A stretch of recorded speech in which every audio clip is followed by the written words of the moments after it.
اعوذ باللہ من الشیطان الرجیم بسم اللہ الرحمن الرحیم۔ ہمارے لاکھوں درود اور سلام ہوں ختمی مرتبت حضرت محمد مصطفیٰ صلی اللہ علیہ وآلہ وسلم کی پاک ذات اور ان کی پاک آل پر۔ تمام ناظرین کی خدمت میں سلام اور عرض ادب پیش کرتے ہیں۔ آج 25 محرم کا دن ہو گزرا جو کہ منسوب ہے ہمارے چوتھے امام سید الساجدین امام زین العابدین علیہ السلام کی شہادت سے۔ اسی مناسبت سے ہم نے آج کے اس لائیو سیشن کا انعقاد کیا ہے جس میں ہمارے مہمان محترم ہیں جناب سید ابو عماد حیدری صاحب۔ اگر کوئی مقدماتی گفتگو کرنا چاہتے ہیں آپ تو بسم اللہ کریں۔ اعوذ باللہ من الشیطان الرجیم بسم اللہ الرحمن الرحیم الحمدللہ رب العالمین والصلاة والسلام علی سیدنا و نبینا محمد و آلہ الطیبین الطاہرین۔ امام سجاد علیہ السلام کی شہادت کے مناسبت سے میں آپ کی خدمت میں اور تمام ناظرین کی خدمت میں تسلیت اور تعزیت عرض کرتا ہوں۔ جیسا کہ معلوم ہے امام سجاد علیہ السلام کی زندگی وہ نہ فقط یہ کہ صرف پہلی صدی ہجری کے لوگوں کے لیے مشعل راہ ہے بلکہ قیامت تک کی نسلوں کے لیے وہ مشعل راہ ہے، اور اس کے اوپر ہر موافق ہر مخالف انہوں نے اس کا اعتراف کیا ہے اور ہر ایک نے فضائل امام علیہ السلام کے بیان کیے ہیں۔ صرف یہ بات ایک خاص فیلڈ میں بھی نہیں کہ ہم کہیں صرف اس فیلڈ میں امام علیہ السلام لوگوں کے لیے مشعل راہ ہے، نہیں، بلکہ ان میادین میں بھی ان فیلڈز میں بھی کہ جہاں پہ عموماً یہ سوال کیا جاتا ہے کہ امام نے ان میدانوں میں ان فیلڈز میں اصلا قدم ہی نہیں رکھا ہے، بعضوں کو جو شبہات ہوئے ہیں، تو حتیٰ کہ ان میں بھی اگر ہم بیان کریں تو امام علیہ السلام ان میں بھی لوگوں کے لیے مشعل راہ ہیں۔ اس سخت دور میں کہ جو امام نے وقت گزارا کربلا کے واقعے کے بعد تک ان کی شہادت تک 95 ہجری تک، تو اس دور میں یہ 35-34 سال جو امام علیہ السلام نے گزارے ہیں اور مختلف بادشاہ آئے ہیں۔ مثلا اسی دور میں امام ہی کے دور میں حکومت بنی امیہ آل ابی سفیان سے نکل کر آل مروان کی طرف آ رہی ہے، اور پھر آل مروان کا ایک ایک فرد جو جس نے امام علیہ السلام کے دور میں زندگی گزاری ہے، حکومتیں کی ہیں، ان کے خلاف امام علیہ السلام کے جو اقدامات ہیں اور کربلا کا پرچار کرنا ہے اور اپنے والد کی مظلومیت بیان کرنی ہے، تو اگر یہ ایک ایک نکات ہیں، اس کے اوپر اگر ہم آئیں گے ایک ایک نکتے پہ بیان کریں گے تو کافی بات طولانی ہو جائے گی، لیکن میں یہاں پہ یہ بات کرتا ہوں عارف بھائی کہ اگر آپ دیکھیں نا، سب سے زیادہ مشہور آدمی ایک جگہ پہ وہاں کا بادشاہ ہوتا ہے، بادشاہ کو سب جانتے ہیں، مثلا وزیر اعظم کو سب جانتے ہیں، صدر کو سب جانتے ہیں، شاید ہی کسی رعایا میں کوئی فرد ہوں کہ اس کو معلوم نہ ہو کہ اس کا بادشاہ کون ہے۔ لیکن اس کے باوجود بھی آپ دیکھیں کہ جب بنی امیہ کا وہ بادشاہ مکے میں آتا ہے اور مکے میں حج کے لیے، تو اسے کوئی راستہ نہیں دیتا، لیکن جب امام علیہ السلام وارد ہوتے ہیں تو لوگ ان کو راستہ دیتے ہیں اور جا کے حضرت حجر اسود کے پاس جاتے ہیں، اور وہاں پہ فرض کہ وہ اشعار ہیں، ھذا الذی تعرف البطحاء وطأتہ والبیت یعرفہ والحل والحرم، وہ سارے اشعار ہیں جو ہم نے اپنے خطیبوں سے سنے ہیں وہ اشعار۔ تو اس سے دیکھیں، آپ دیکھیں کہ امام علیہ السلام نے وہ کر کے دکھایا، لوگوں کے ساتھ منسلک ایسے رہے کہ لوگ ایک بادشاہ کو تو نہیں جانتے لیکن امام کو جانتے ہیں۔ تو یہ امام کے اگر ہم اس کو تفصیل میں جائیں تو بہت ایک دلچسپ موضوعات ہیں کہ یقیناً ہم دیکھتے ہیں کہ ان تمام کے تمام فیلڈز میں امام کی جو زندگی ہیں وہ ہمارے لیے مشعل راہ ہیں، ہمارے لیے نمونہ عمل ہے کہ ہم انہی راستوں کو اختیار کریں کہ جو امام نے ہمارے لیے واضح کر کے دی ہے۔ جی بے شک۔ البتہ آج کے جو اس پروگرام کا انعقاد کیا گیا ہے وہ ہم نے اس میں کوشش کی ہے کہ کچھ سوالات ہیں جو آپ کی خدمت میں رکھیں گے، اور یہ سوالات عموماً سوشل میڈیا کے پلیٹ فارمز پر گردش کرتے ہیں، اور اکثر و بیشتر جب بھی محرم شروع ہوتا ہے یا یہ مناسبتیں آتی ہیں تو یہ اور زیادہ ٹرینڈنگ میں اور زیادہ جو ہے وہ سوشل میڈیا پر گردش ان کی بہت زیادہ ہو جاتی ہے، تیز ہو جاتی ہے۔ تو اس کے حوالے سے ہم نے آپ کی خدمت میں ضمانت دی ہے۔ سب سے پہلے جو سوال پیش آتا ہے وہ یہ ہے کہ ہم دیکھتے ہیں کہ سن 63 ہجری میں ایک قیام ہوتا ہے واقعہ حرہ کے نام سے جو مشہور ہے، اس میں صحابی جو ہیں حنظلہ غسیل الملائکہ جو ہیں ان کے بیٹے عبداللہ، وہ ان کی سربراہی میں یہ ایک قیام ہوتا ہے جس کے اندر امام خود شمولیت اختیار نہیں کرتے۔ صحیح۔ اب یہ شمولیت اختیار نہ کرنا امام کا، خاص طور پر کربلا کے واقعات اور یہ سب آپ انشاءاللہ اس کے بارے میں آپ پیش کریں گے، تو یہ اس کے پیچھے وجہ کیا ہے، اس کا ریزن کیا ہے، کیوں امام نے اس واقعے میں، جو کہ کہا جاتا ہے کہ ایک تقریباً ایک شیعی قیام تھا، امام نے اس میں کیوں شمولیت اختیار نہیں کی اور امام نے ان کا ساتھ کیوں نہیں دیا؟ دیکھیں، سب سے پہلی بات تو یہ ہے کہ ہم اگر ایک قیام اور ایک واقعے کی تحقیق کرنا چاہیں اور اس کے بارے میں جاننا چاہیں تو اس کے بیک گراؤنڈ میں جاننا ضروری ہوتا ہے۔ جب تک ہم اس کے بیک گراؤنڈ میں نہیں جائیں تو اس کی درست تحلیل، درست تجزیہ نہیں کر پائیں گے۔ مثلا اگر کوئی کہیں کربلا کا واقعہ بیان کرنا چاہیں تو کربلا کا واقعہ کیا ہوا تھا؟ کربلا کے سرزمین پہ عمر ابن سعد کی فوج، امام حسین کے کچھ افراد، ان کے لڑائی ہوئی اور ان میں امام حسین شہید ہوئے اپنے ساتھیوں سے۔ تو اس کے اوپر نا یہ ہم ختم نہیں کر سکتے، اس کے اوپر بات ختم نہیں ہوتی۔ اگر کوئی اسی طرح تجزیہ کریں تو ظاہر ہے اس کا تجزیہ ناقص ہے۔ کربلا کے لیے آپ کو کربلا کے اسباب دواعی اور جو اسباب ہوتے ہیں وہ دیکھنے پڑتے ہیں۔ اسی طرح یہ جو واقعہ حرہ ہے اس کے بھی اسباب دیکھنے کی ضرورت ہے۔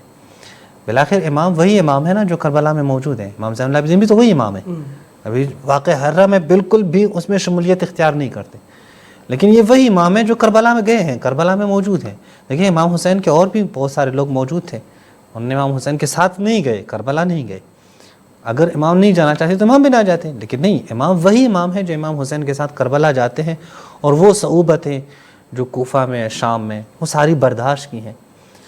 تو وہی امام جب مدینہ میں دیکھتے ہیں تو مدینہ میں واقع حرہ سے بالکل لا تعلق رہتے ہیں۔ لیکن میں کہتا ہوں بالکل لا تعلق رہتے ہیں، کوئی بھی ان کے ساتھ تعلق نہیں رکھتا۔ کیوں؟ وجہ کیا ہے؟ کچھ وجوہات ہیں۔ اگر ہم واقع حرہ کو تھوڑا سا دیکھ لیں تو وہ وجوہات اور وہ اسباب بھی ہمارے سامنے آ جائیں گی۔ واقع حرہ کیوں ہوا ہے؟ کیوں برپا کیا گیا؟ کیوں مدینہ کے کچھ لوگوں نے اٹھ کر یزید کے خلاف قیام کیا ہے؟ اگر میں کہوں اور اگر کوئی کہے، بعضوں کے یہ شبہ لاحق ہوا عارف بھائی، بعضوں نے کہا ہے کہ یہ چونکہ امتداد واقعات کربلا، واقع کربلا ہے، یہ واقعہ پھر ابن زبیر کی وہ قیام، دیگر فلاں و فلاں، یہ سارے کے سارے کربلا کے واقعے کے جو ہے آپ کے امتداد ہے، ان کی وجہ سے ہی، اس واقعے کی وجہ سے ہی لوگوں نے اٹھنا شروع کیا۔ لیکن اگر آپ اسباب کی طرف دیکھیں، ان کو اچھی طرح تحلیل کرنا شروع کریں تو بالکل یہ بات واضح ہو جاتی ہے کہ نہیں، یہ کہنا کہ یہ کربلا کے واقعے کی امتداد ہے، یہ غلط بات ہے۔ اس کی وجہ کیا ہے؟ دیکھیں، امام حسین نے نکلتے وقت کہا تھا کہ یزید شارب الخمر ہے، یزید قاتل النفس المحترم، یہ قاتل ہیں، یہ فاسق انسان ہے، مثلی لا یبایع لمثلہ، یہ امام نے فرمایا تھا۔ اگر آپ کہیں کہ یہ جو واقع حرہ کے لوگ ہیں انہوں نے قیام اس لیے کیا ہے کیونکہ ان کو اب پتہ چلا کہ یزید برا آدمی ہے، میرے خیال میں یہ کوئی ماننے والی بات نہیں ہے، کیونکہ پہلے سے امام نے بیان کیا ہے۔ اچھا، پھر ان سے پہلے زبیری نے بھی قیام کیا ہے نا، انہوں نے بھی بیان کیا کہ یزید کیسا آدمی ہے۔ تو ان کا جو اسباب ہیں اس قیام کے مختلف بیان کیے گئے ہیں، لیکن یہ سبب تو بالکل بھی ناقابل قبول ہے۔ کوئی کہیں کہ ان کو پہلے پتہ نہیں تھا اب پتہ چل گیا، نہیں، ایسی بات بالکل بھی نہیں ہے، کیونکہ یہی معاویہ آیا تھا اپنے زمانے میں مدینہ، اور مدینہ میں اس نے جو ہے وہ یزید کے لیے بیعت لینا چاہا تھا۔ لوگوں کو پتہ تھا کہ یزید کے لیے بیعت لے رہا ہے، اور یزید ہے کون، یزید کی کیا حقیقت ہے، کس قسم کا آدمی، واضح تھا۔ بس یہ بات تو بالکل بھی قابل قبول نہیں ہے، اگرچہ اس واقعے میں بڑے بڑے افراد موجود ہیں، جیسے آپ نے کہا عبداللہ بن حنظلہ غسیل الملائکہ، ان کے بیٹے عبداللہ، یا اسی طرح باقی دیگر افراد بھی جو قتل ہوئے ہیں اس واقعے میں، بڑے بڑے افراد موجود ہیں۔ لیکن یہ سبب نہیں ہو سکتا کہ ہم مان لیں کہ یزید، چونکہ ان کو اب پتہ چلا کہ یزید برا آدمی ہے، لہٰذا نہیں، ایسی بات نہیں ہے۔ اور جو تاریخ نے بیان کیا ہے کہ یہ گئے تھے شام میں یزید کے پاس، اور یزید نے بڑا غلط سلوک کیا رکھا ہے ان کے ساتھ، یا ان کو پتہ چل گیا کہ یزید جو ہے وہ دیندار آدمی نہیں، پہلے سے ہی پتہ تھا کہ یہ شخص دیندار نہیں۔ الدوافع، یا کہیں دواعی، یا کہیں اسباب، یا کہیں ریزنز، وہ کیا ہیں واقع حرہ؟ دیکھیے چونکہ امام کی جب زندگی ہم پڑھیں گے نا تو واقعہ حرہ سے ڈسکس کرنا پڑے گا. واقعہ حرہ کے اسباب جب ہم پڑھتے ہیں اسے کچھ اسباب ذکر کیے گئے. نمبر 1 پہلا سبب جو ذکر کیا جاتا ہے وہ یہ ہے کہ واقعہ حرہ والوں کا بنی زبیر عبداللہ بن زبیر ان کے ساتھ ربط تھا.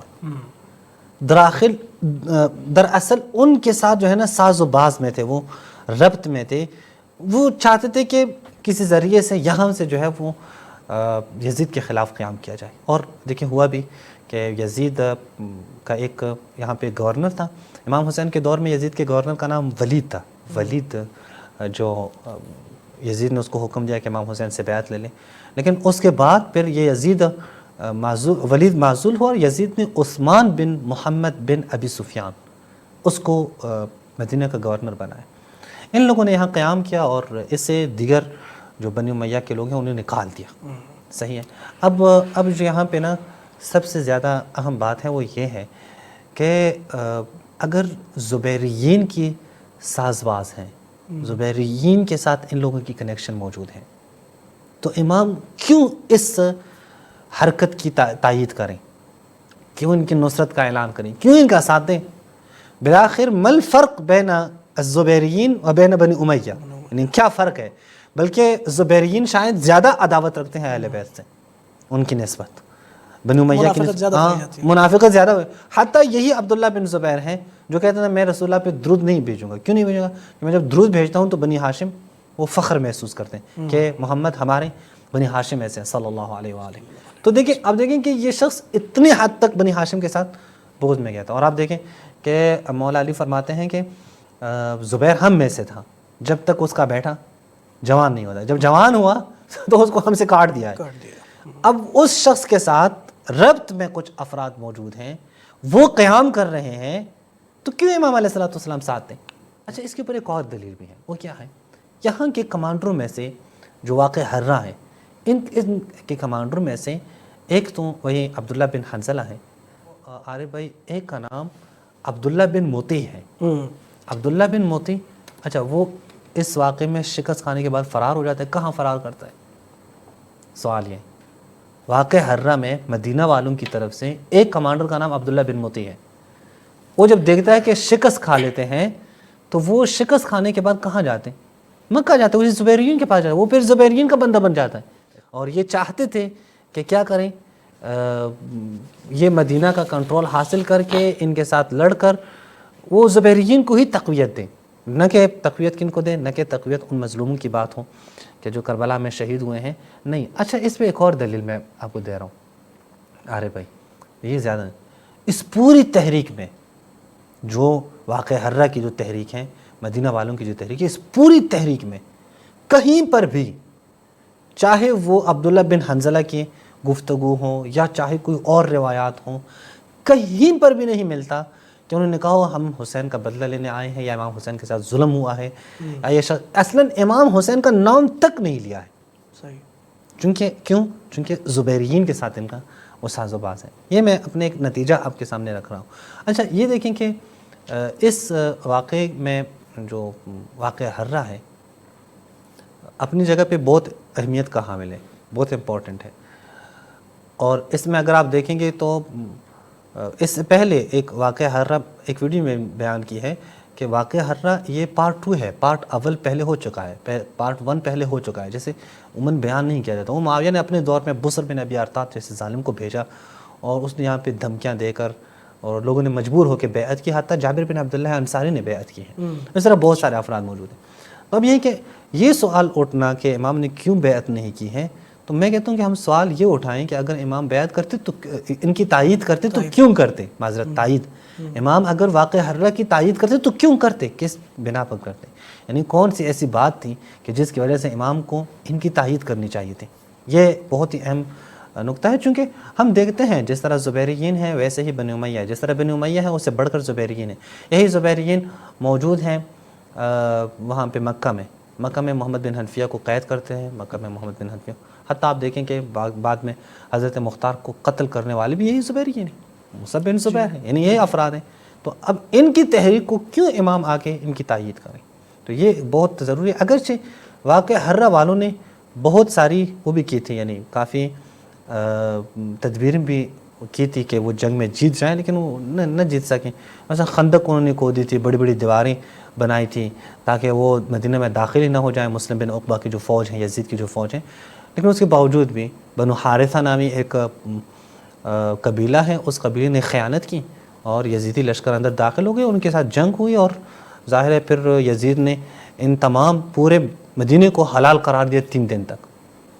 ایک اور نقطہ جو میں یہاں پہ بیان کرنا چاہتا ہوں وہ یہ ہے کہ جس طرح امام حسین علیہ السلام، لیکن ان کی تائید نہ کرتے ہوئے امام زین العابدین نے بالکل امام حسین کے نقش قدم پہ گئے.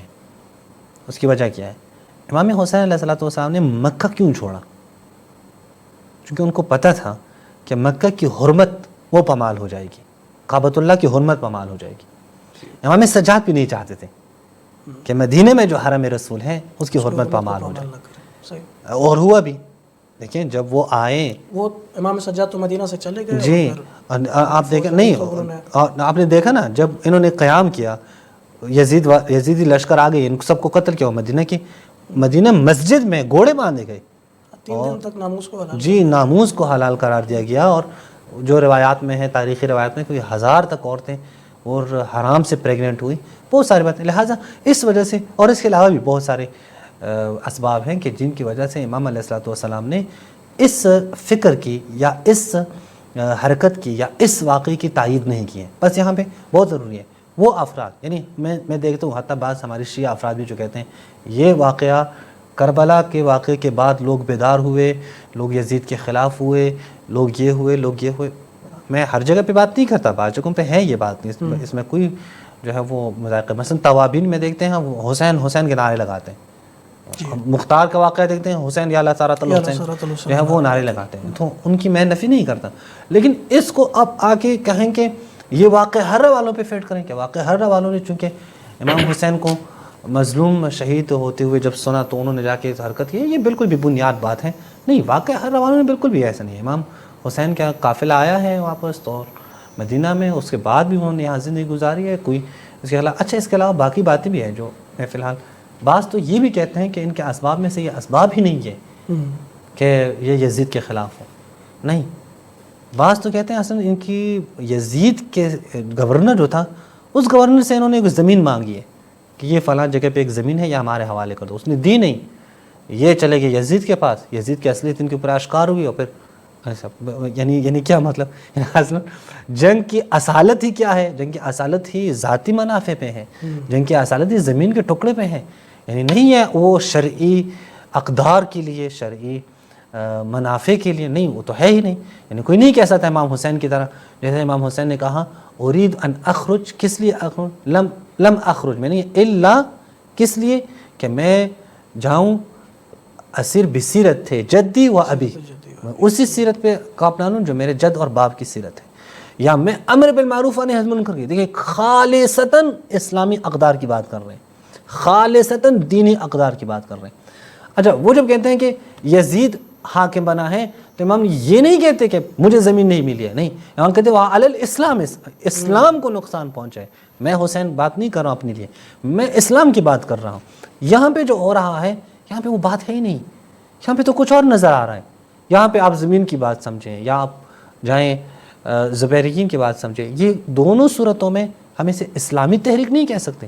ہم نہیں کہہ سکتے یہ اسلام کے بنیادوں پہ، دین کی بنیادوں پہ انہوں نے کھڑے ہو کر کیا کی ہے، انہوں نے جنگ کی ہے. اور اس میں مثلا کیوں امام نے پھر شرکت نہیں کی؟ نہیں، امام نے شرکت کرنی بھی نہیں چاہی تھی، چونکہ وہ اقدار نظر نہیں آتے جس کے لیے امام نے وہ قیام کیا ہے، یا جس کی بات امام کرتے ہیں، یا جن کو احیا کرنے کے لیے ائمہ قیام کرتے ہیں اور خود بھی شہید ہو جاتے ہیں.